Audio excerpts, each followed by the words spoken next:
Background: the environment may be altered by forces within the biotic community as well as by interactions between organisms in the physical environment.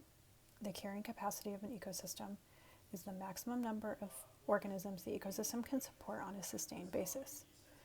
The changing density of a population may produce such profound changes in the environment that the environment becomes unsuitable for survival of that species.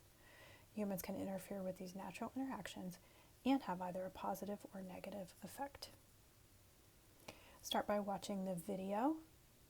This activity is about Kaibab deer, a type of mule deer. So watch this video and answer question 1 before you start the activity. What other organisms live in the Kaibab Plateau? These organisms, along with the Kaibab deer, make up the community of the Kaibab Plateau. Try and name at least 5 other organisms. So stop now, go watch the video, and then come back for the next part of the activity.